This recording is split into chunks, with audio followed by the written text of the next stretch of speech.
Hello folks, Rob Dreemeyer here. Welcome to Broadway Barfly. Today we're talking about the musical Sugar and we're making a Manhattan. If you're a theater fan who loves a great cocktail, click that subscribe button because Broadway Barfly is the channel for you. Some Like It Hot is a classic Hollywood film. It's written and directed by Billy Wilder. It stars Tony Curtis and Jack Lemmon as Joe and Jerry, two unemployed musicians in Prohibition-era Chicago. They witness a gangland murder, and in order to evade the mob, they disguise themselves as women, and they join an all-female band that's heading out of town to play a gig in Miami, Florida. The film also stars Marilyn Monroe as Sugar, another band member, and of course Joe and Jerry have the hots for Sugar, but they find it difficult to do anything about it while they are dressed as their alter egos Josephine and Daphne. When Some Like It Hot premiered in 1959, it was considered extremely racy, and it did not receive the approval of the Motion Picture Production Code, namely because of the cross-dressing and the subsequent gay overtones.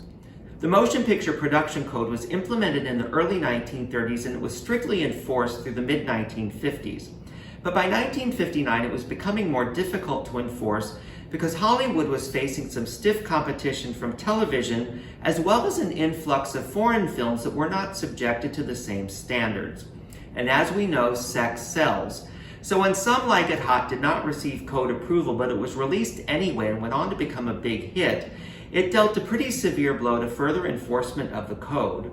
So much so that it was completely done away with a few years later, and in 1968 it was replaced by the rating system that we know today.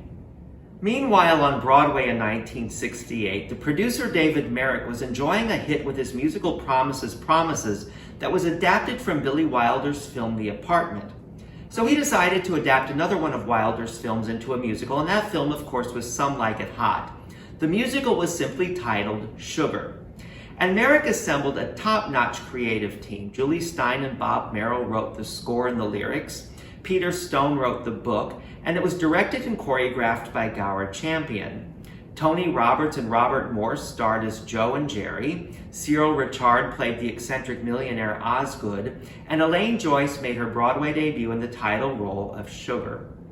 In spite of all of that talent and Broadway know-how, when Sugar opened on Broadway in 1972, it was greeted with sort of lukewarm response from both audiences and critics.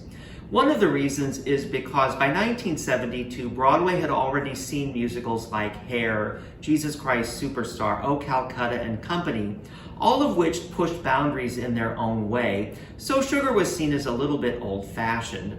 Another reason is that most people felt that Sugar was sort of a mediocre musical when compared to a really magnificent film.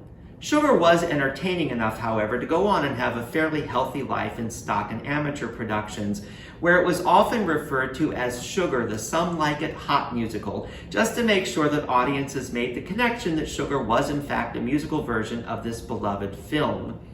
When the show was revived in London's West End in 1992 in a production that starred Tommy Steele, they actually just retitled the show Some Like It Hot. Some Like It Hot does have a fun score, and it is pretty funny, namely because much of the script is lifted straight from the film, including the scene where we get our cocktail. The scene takes place late at night while they're on the train to Miami. Sugar sneaks over to Jerry's berth, or Daphne's berth, in order to thank her, for not ratting her out to Sweet Sue, the band leader, when her flask is discovered. Well, Jerry, even though he is disguised as Daphne, is enjoying this intimate one-on-one time with Sugar, and they share some whiskey together. But the mood is killed when another girl pops her head through the curtain and says, "Hey, is this a private clam bake, or can anybody join in?" Well, without missing a beat, Sugar says, "Hey, do you still have that bottle of vermouth? We'll make Manhattans." So the girl returns with her bottle of vermouth, her hot water bottle that they use as a cocktail shaker, and the rest of the band. So we're going to make Manhattans, but we're not using a hot water bottle as a shaker. The origins of the Manhattan are uncertain, though there are several conflicting stories. One that's often told is that it was created at the Manhattan Club, which is a private club in New York City, in 1874, and it was first served at a banquet that was hosted by the socialite Jenny Jerome to honor the politician Samuel Tilden, who had just been elected governor of New York.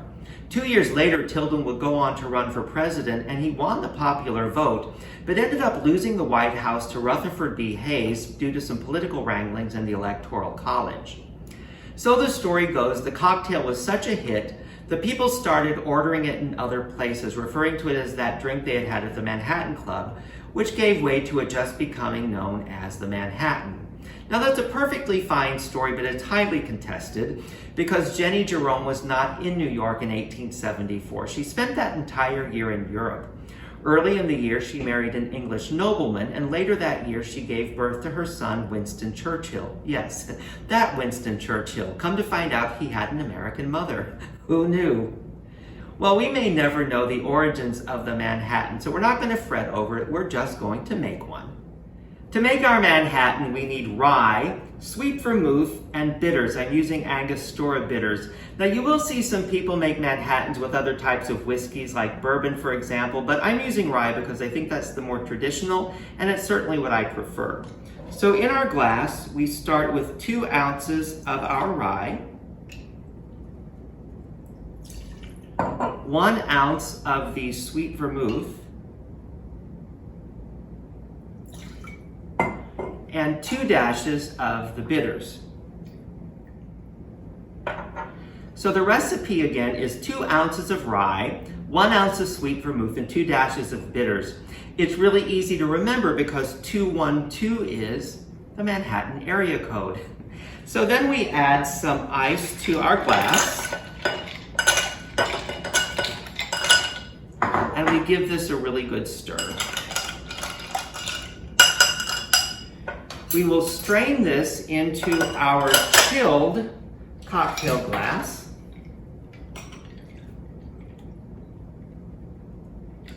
And we will garnish it with the traditional garnish, which is a cherry.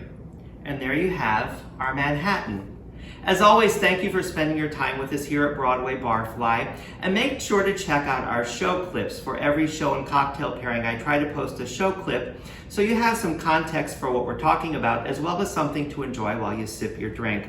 So until the next time, cheers. If you enjoyed the video, why not give it a thumbs up and share it with your friends? Feel free to leave your comments and click that subscribe button because there's a lot more Broadway Barfly to come.